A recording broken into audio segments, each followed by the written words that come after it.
La femme forte et la femme parfaite. Pourquoi j'ai combiné les deux dans une seule vidéo? C'est parce qu'en fait, c'est les deux profils que la société aime le plus dans une femme.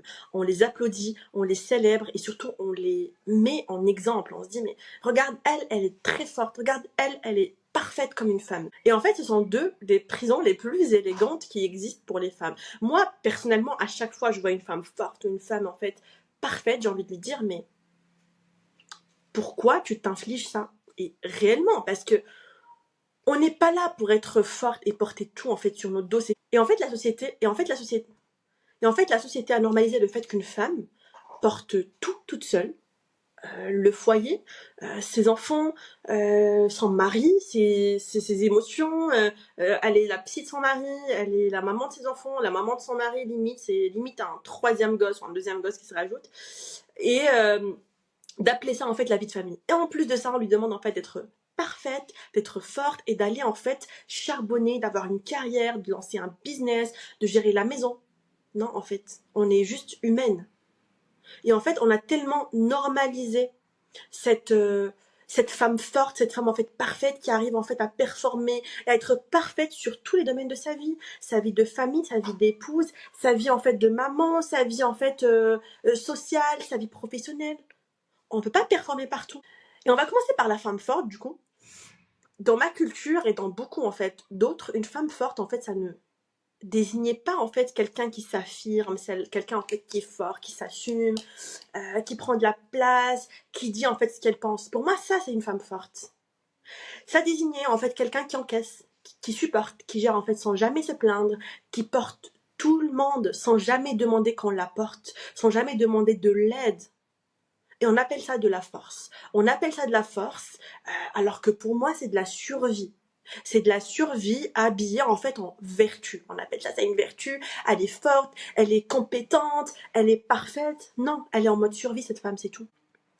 Et les femmes qui survivaient en fait le plus, on leur rendait le plus hommage. Ma mère, mes tantes, des femmes en fait courageuses, elles tiennent. Sauf que tenir, c'est pas vivre. Tenir, c'est survivre. Gérer tout, porter un mari, porter des enfants, porter, pour certaines, bah, du coup, qui travaillent, porter ta vie professionnelle toute seule, porter ta famille, tes sœurs, tes frères. Non. D'où vient en fait la force au niveau individuel? On va partir plus en profondeur, parce qu'on a déjà parlé de tout ça, je ne vais pas revenir sur ça, même si c'est un sujet qui me tient vraiment à cœur. Cette femme, en fait, qui se sacrifie, elle s'est construite dans un environnement où la vulnérabilité n'était pas sûre. Peut-être parce qu'en fait, personne ne venait, en fait, quand elle pleurait. Personne, en fait, n'était là pour lui dire « est-ce que ça va ?» Et du coup, elle a arrêté en fait de pleurer. Elle a arrêté en fait justement de se plaindre. Elle a arrêté en fait de se montrer vulnérable. Elle a arrêté de montrer ses émotions. Peut-être en fait que tu as vu ta mère s'effondrer et que tu as décidé en fait à 8 ans de jamais en fait tu ne serais comme ça. Jamais tu vas t'effondrer.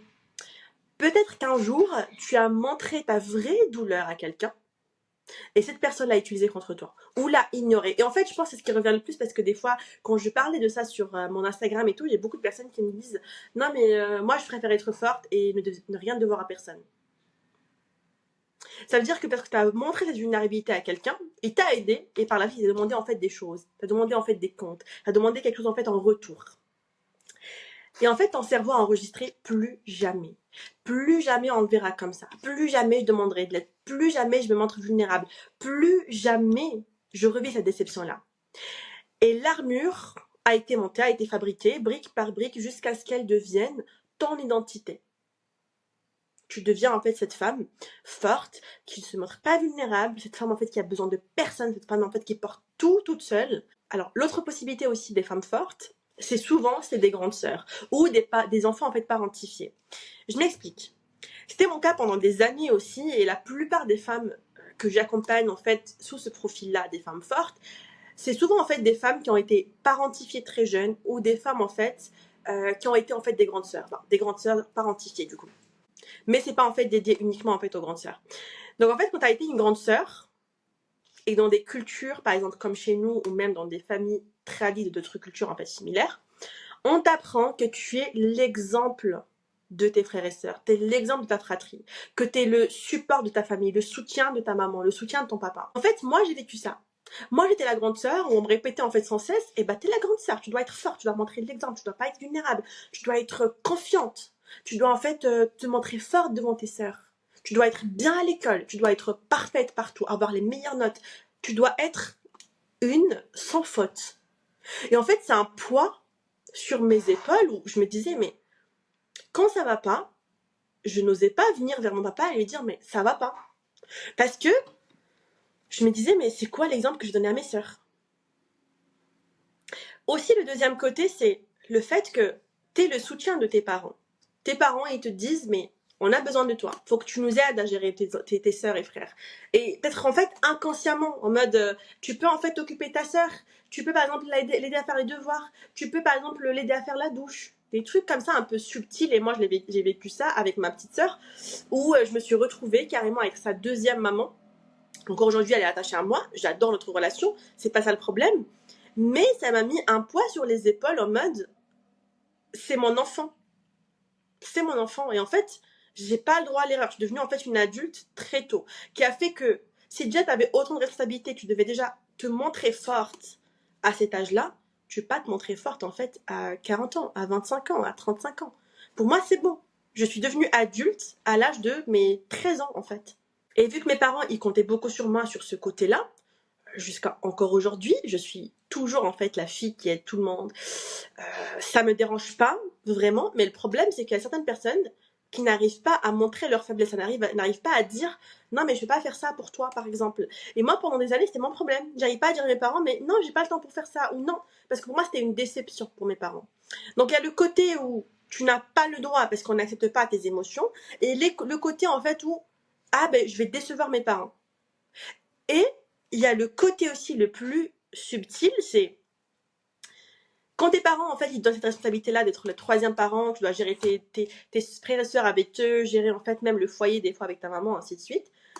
Et en fait, ce qui se passe, c'est que toi, en fait, intérieurement, tu te dis, mais finalement, mes parents, ils ont tellement trop de problèmes que je vais pas leur en rajouter, en fait. Donc, en fait, je dois être forte et gérer.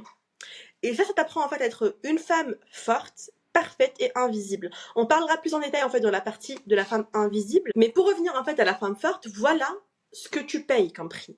Et je veux que tu l'entendes vraiment parce que c'était mon cas et je l'ai payé pendant des années. J'avais personne pour me dire non, c'est pas ta responsabilité, t'as pas à être comme ça. Mais toi, je veux que tu l'entendes. Si toi, si t'es une femme forte, tu es seule. Tu es très seule. Tu te retrouves en fait dans une solitude très particulière. La solitude de quelqu'un qui est entouré, mais jamais vraiment. Mais jamais vraiment vu, plutôt. Parce qu'en fait, les gens, ils sont là, mais ils voient en fait que ton armure, pas toi. Tu es épuisé chroniquement, d'un épuisement en fait que même les vacances ne peuvent pas réparer. Même un mois de vacances en fait aux Maldives ne peuvent pas réparer. Mais en fait, personne ne voit ça. Personne ne voit ça parce qu'en fait, tu tiens en permanence. T'es là en fait, tu tiens, tu gardes la face parce qu'en fait, tu peux pas te montrer vulnérable. Et c'est un travail à temps plein. Mais vraiment, un travail à plein temps, même la nuit, même quand tu dors, tu dois te montrer forte. Et le problème, encore une fois, c'est que personne ne remarque. Quand toi, tu as besoin d'aide, personne ne remarque. Mais toi, tu remarques et t'anticipes les besoins de tout le monde. Mais quand tu as besoin d'aide, t'es seule. T'es seule parce que personne ne te voit réellement pour ce que tu vis. Les gens, ils pensent que ce que tu fais, c'est simple, que ta vie, elle est simple parce que tu es quelqu'un de fort. Donc même quand ça va mal, ils vont se dire, mais elle va s'en sortir, elle est forte. Et c'est une solitude, je ne saurais pas la décrire, mais je suis passée par là aussi, mais c'est juste horrible, c'est épuisant, c'est déchirant. L'autre aspect et l'autre prix que tu payes, c'est que tu ne sais pas recevoir. Tu ne sais pas recevoir et en fait, ça se manifeste même dans ton couple. Un homme qui veut vraiment prendre soin de toi, tu sais pas quoi en faire. Tu sais pas quoi en faire, en fait, tu le testes. T'attends qu'il part, limite. Et souvent, en fait, il part. Et tu te dis, en fait, je savais. Tu sabotes tes relations parce qu'en fait, pour toi, un homme qui veut prendre soin de toi, tu peux pas l'accepter, tu sais pas quoi en faire parce que s'il prend soin de toi, toi tu fais quoi? Ou inversement, tu t'attires vers toi, que ce soit des hommes ou on va parler en fait en général dans tes relations, tu attires que des gens qui sont là pour prendre. Tu t'es entouré Tu t'entoures, en fait, tu attires des vampires énergétiques, des gens qui sont là pour prendre, qui sont là pour que tu prennes soin d'eux, qui sont là pour que tu t'occupes d'eux, qui sont là pour que tu leur donnes, tu leur rends en fait des services. Et le jour où toi tu as besoin, mais vraiment besoin, le jour où tu vas te dire j'ai besoin d'aide, ils seront pas là pour toi. Tu sais que donner, tu mets pas de limite et les gens ils n'apprennent pas à te donner, ils apprennent juste à recevoir de sa part. Et le jour où tu vas dire je veux recevoir aussi, eh ben, ils vont dire que tu as changé. Et je vais te dire quelque chose que j'aurais vraiment voulu en fait entendre plus tôt, avant que je tombe en fait dans des schémas aussi, en fait les schémas de la femme forte. La vraie force, c'est pas en fait de pas avoir besoin, c'est de pouvoir dire j'ai besoin et en fait de le recevoir. Ce que tu appelles de la force depuis en fait toutes ces années-là, c'est juste une armure que tu as créée, c'est une carapace pour te protéger, pour ne pas te montrer vulnérable, pour protéger ton ego et pour te faire croire que tu es en sécurité, parce que c'est ça la sécurité pour toi. Et l'armure qui te protège, elle t'empêche aussi d'être aimé, mais genre vraiment aimé pour qui tu es, pas pour ce que tu donnes. Parce qu'en fait, pour être aimé, il faut être vu pour qui tu es. Et pour être vu, il faut en fait enlever ton armure. Il faut juste être toi-même.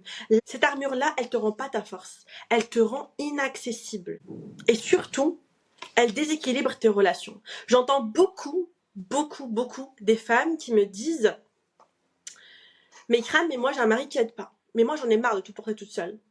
Des fois c'est vrai. Des fois t'as en face de toi en fait un mari, un partenaire qui n'est pas assez responsabilisé. Mais pourquoi? Parce que c'est toi qui as attiré cet homme. Soit tu as attiré un homme qui sait donner, mais tu lui as appris que toi t'es là que pour donner, tu demandes jamais, donc tu sais pas recevoir, donc il a arrêté de donner en fait et il a appris à recevoir. Donc c'est toi qui as déséquilibré la relation. Soit tu attires un homme qui veut profiter de toi, un homme qui veut juste une femme qui donne tout, qui se sacrifie, qui soit forte, qui porte tout et qui ne se plaint jamais. Et lui, il vit comme un prince, comme un roi. Il rentre chez lui, et il est bien, il se pose sur le canapé et toi tu fais à manger, tu gères les enfants, tu fais la douche pendant que lui il se repose. Et toi ça te fait vriller de l'intérieur, mais t'arrives même pas à dire viens m'aider en fait. T'arrives pas parce qu'en fait c'est se montrer vulnérable. C'est montrer que tu n'es pas la femme aussi forte que tu prônes, que tu dis que t'es en fait. Et souvent, ce déséquilibre en fait dans un couple, ça vient souvent des femmes. Alors oui, je dis pas, il y a des hommes qui sont pas responsables, machin, tout ça, on rentre pas dans ça. Là, je parle en fait de toi. Est-ce que toi, en fait, tu le laisses te donner ou est-ce que toi, en fait, tu veux juste donner pour te sentir utile? Parce qu'en fait, il y a des femmes qui veulent donner, mais genre trop donner, sacrifier, parce qu'en fait, pour elles, c'est la seule manière d'être aimée et c'est la seule manière d'être utile à cet homme-là. Et pas forcément que pour un homme, même dans une relation. Donc en fait, tu apprends à tout donner et le jour où tu as quelqu'un en face de toi qui veut te donner, tu te dis mais non, en fait, s'il me donne, bah du coup, je ne suis pas utile. En quoi je vais le servir en fait? En quoi je le sers en fait à cet homme-là? Et du coup, bah, tu prends tout de suite cette dominance en mode non, c'est moi qui gère tout, c'est moi qui porte tout, c'est moi qui est indispensable. Tu veux te rendre en fait indispensable. Et tu déséquilibres tes relations. Tu veux te rendre indispensable pour te montrer forte. Maintenant, la femme parfaite.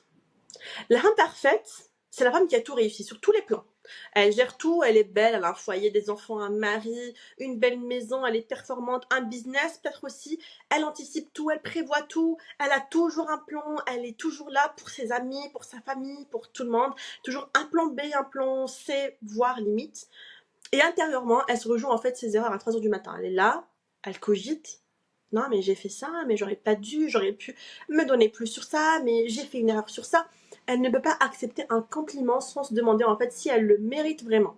Elle ne peut pas se reposer sans se sentir en fait en retard dans sa vie limite. Elle a fait de sa vie une évaluation permanente et elle est toujours en train de se noter, de se juger. Et d'où vient la femme parfaite? Elle vient d'un environnement où l'amour était conditionné par la performance. L'amour était conditionnel à la performance et à la perfection. On l'a félicitée en fait pour ses résultats, pas pour qui elle était, pas pour les efforts qu'elle a fournis. Une note qui baisse et l'atmosphère en fait change. Un échec et en fait le regard change. Elle a compris très tôt que pour être aimée, il faut performer. Il faut être la meilleure version de soi-même pour mériter sa place. Il faut être à la hauteur des exigences en fait de son entourage. Des exigences que des fois en fait elle se met toute seule en tête. Et depuis, elle perfectionne tout, elle contrôle tout, elle assure partout, elle s'assure que rien ne peut être en fait attaqué. Elle ne laisse en fait le droit à personne en fait d'attaquer. En fait, elle ne laisse aucune faille. Parce qu'en fait, l'imperfection, pour son système nerveux, est codée comme un danger, comme le danger en fait de plus être aimé, d'être rejeté. Et je vais parler de ça, je vais donner en fait un dernier exemple personnel parce que j'aime bien faire ça pour vous faire aussi comprendre qu'on passe toutes par ça et je suis passée par là aussi. Moi, j'ai grandi aussi dans un foyer où mes parents étaient trop exigeants. Alors, pour vous dire la vérité, j'étais toujours en fait la première de la classe jusqu'à en fait toute la primaire. Et après, j'avoue que mes notes ont un peu baissé. J'étais un peu baissée, c'était pas catastrophique, j'étais en fait la deuxième ou la troisième, et parce qu'en fait, j'avais changé d'environnement, changé d'école, tout ça. Et au début, c'est très compliqué. Et en fait, je me rendais compte, d'ailleurs même quand j'étais plus jeune, si j'étais pas la première de la classe, mes parents ils me disent toujours « Ah, félicitations, mais t'aurais pu faire mieux.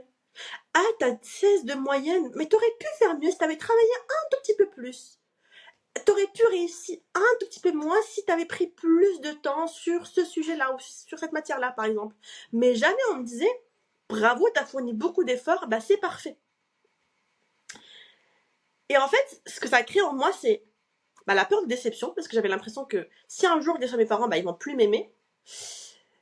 Et pour vous dire la vérité, alors pour celles qui me connaissent pas, moi j'ai fait des études en fait en comptabilité de gestion. Pendant 5 ans, j'étais pas épanouie dans mes études. J'étais là, je faisais des études qui me plaisaient pas, j'étais en alternance en plus, je faisais un travail que j'aimais pas, et en plus, alors déjà moi le salarié c'est pas fait pour moi, et encore moins en comptabilité, et je le faisais.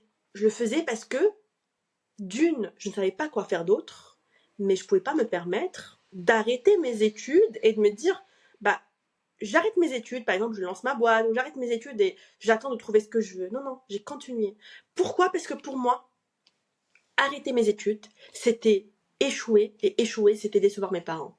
Donc en fait, mon cerveau, il a tellement pas accepté ça que j'ai dû continuer pendant 5 ans à faire des études qui me plaisaient pas, juste pour ne pas décevoir mes parents. Parce que pour moi, si je les décevais, j'allais pas être cette fille parfaite, cette fille forte aussi qui réussit tout ce qu'elle fait, qui réussit dans tous ces domaines-là. Et en fait, je pouvais pas me permettre cette déception-là. Alors que, la vérité, j'ai détesté ces 5 ans de ma vie, professionnellement parlant et dans mes cours. Je parle pas du reste.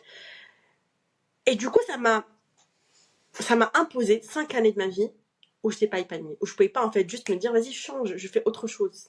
Pareil, mes parents, pour eux, j'avais toujours en fait eu un rêve d'être designer et styliste designer, et en fait mes parents ils me disaient non, on a payé autant d'argent pour toi, on a investi en toi, on peut pas se permettre que tu deviens en fait designer, parce que pour eux c'était pas un métier intéressant. Fais un métier intéressant, fais un métier stable, voilà, et un vrai diplôme, et après fais ce que tu veux. Et du coup maintenant que j'ai pas coché cette case là qui m'ont dit avoir un vrai diplôme, je pouvais pas me dire vas-y j'arrête et en fait je vais faire du stylisme par exemple. Non, parce que pour mes parents c'était une déception. Et en fait c'est le prix que moi j'ai payé, c'est qu'en fait j'ai perdu 5 ans de ma vie à faire quelque chose que j'aimais pas du tout. Alors oui, ça m'a servi aujourd'hui, mais j'ai quand même payé ce prix là. Et en fait c'est le prix que payent toutes les femmes parfaites. C'est des femmes en fait qu'elles vont pas prendre de risques, parce qu'en fait le risque, c'est l'exposition en fait possible à un échec. Et un échec, son cerveau l'a codé comme une catastrophe. Et moi, c'était mon cas. Moi, je faisais des prises de panique et tout quand je pensais à ça. Et en fait, elle reste dans ce qu'elle maîtrise, et en fait, elle passe à côté de beaucoup de choses, beaucoup d'opportunités, beaucoup de choses qui demandent en fait de l'incertitude tout simplement. Et aussi, elle n'arrive pas en fait à recevoir les compliments. Elle sait les efforts en fait que ça lui a coûté. Et ce qui est pire, et ce qui est en fait le plus cruel, c'est que elle ne sait pas qui elle est sans ses performances. Et c'était mon cas. Si on m'enlevait en fait mes résultats, mes accomplissements, mes succès, qu'est-ce qui me reste en fait? Je me définissais limite par mes accomplissements, par mes acquisitions, par mes réussites, par mes succès. Je ne savais pas très bien qui j'étais en fait, et ça me faisait très peur. Ça me faisait tellement peur que j'étais très attachée en fait à mes accomplissements, en fait, d'être toujours en performance, de toujours réussir, parce que si j'avais plus ça, mais je n'étais plus personne. Parce qu'en fait, on m'a jamais dit que je valais quelque chose sans produire, sans être en performance, sans être exceptionnelle, sans réussir, sans avoir quelque chose en fait que j'ai fait, que j'ai réussi. La femme forte et la femme parfaite, c'est les deux femmes que le monde applaudit. Les deux femmes en fait épuisées, deux femmes qui ont construit en fait leur identité entière sur quelque chose en fait qui ne les nourrit pas, quelque chose qui les épuise, quelque chose en fait qui les fait passer en fait une vie où elles sont pas épanouies, quelque chose en fait qui fait que leur vie elle file entre leurs mains sans se rendre compte que elles sont en train de survivre et pas de vivre. Et la vérité que je veux que tu emportes de cette leçon-là, c'est que dans cet accompagnement ou dans cette leçon-là, je te demande pas en fait de devenir faible. Je ne te demande pas en fait de baisser en fait les standards ou de baisser les bras. Non, je te demande en fait de voir pourquoi en fait tu as besoin de cette armure, pourquoi tu as besoin de cette performance et pourquoi tu as besoin de te montrer, de plaire aux autres en fait et d'apprendre à choisir quand tu les mets plutôt que de les porter en fait tout le temps. Parce que oui, il y a des périodes en fait où il y a des situations où on doit se montrer faible parce qu'on n'a pas le choix. Il y a des situations où on doit se montrer en fait parfaite parce que voilà, je sais pas, on est en train de monter un projet, on est en train de lancer un business, peu importe. Même si moi j'y crois pas à la perfection. Mais il faut pas que ce soit un automatisme. Il faut pas en fait que ça soit une armure que tu portes automatiquement par défaut sans avoir le choix de dire non mais là je suis fatiguée, bah, je vais me montrer vulnérable. Là je vais te demander de l'aide. Et en fait pour revenir sur ça, moi par exemple au début de ma relation avec mon époux, bah, j'avais vraiment trop du mal à lui dire mais je suis fatiguée ou j'ai besoin d'aide parce que je suis en train de lancer mon projet par exemple, est-ce que je peux compter sur toi? Lui, je voyais qu'il le faisait de manière très facile à me dire bah aujourd'hui je suis fatiguée, est-ce que tu peux faire ça par ma place, est-ce que tu peux me donner un coup de main en fait dans ma boîte parce que voilà toi t'es comptable machin tout ça. Mais moi j'avais du mal à lui dire mais aide-moi aussi sur par exemple ce que tu sais gérer. Et quand il me proposait de l'aide, carrément une fois on s'est pris la tête parce qu'en fait je l'ai mal pris en mode non mais tu me prends pour une faible, j'ai pas besoin de toi. Et en fait comme j'ai dit tout à l'heure, ça déstabilise en fait les relations. Et surtout, bon, moi j'ai eu la chance de pouvoir en fait travailler sur ça et en étant en fait dans le domaine de développement personnel et tout, bah, c'était quelque chose en fait sur laquelle je travaillais. Mais pour certaines personnes, en fait, ça fait que tu passes à côté de beaucoup d'opportunités et beaucoup de belles relations saines, que ce soit en amour, en amitié, peu importe. Je t'invite en fait maintenant à faire l'exercice de cette leçon-là qui est dans ton workbook. La question clé, et je veux que tu répondes avec honnêteté, avec le plus de clarté que tu peux. Quelle est la scène, le moment précis où tu as décidé d'enfiler en fait cette armure pour la première fois? Et je sais que c'est pas une réponse que tu vas avoir tout de suite, tu vas peut-être en fait avoir beaucoup de situations, beaucoup de scènes qui vont surgir, il n'y a pas de souci. Note-les toutes et en fait ça va s'éclaircir petit à petit. Refais l'exercice plusieurs fois, regarde cette vidéo plusieurs fois parce que ça va t'aider en fait à identifier ces choses-là. Et je te retrouve dans la leçon numéro 3.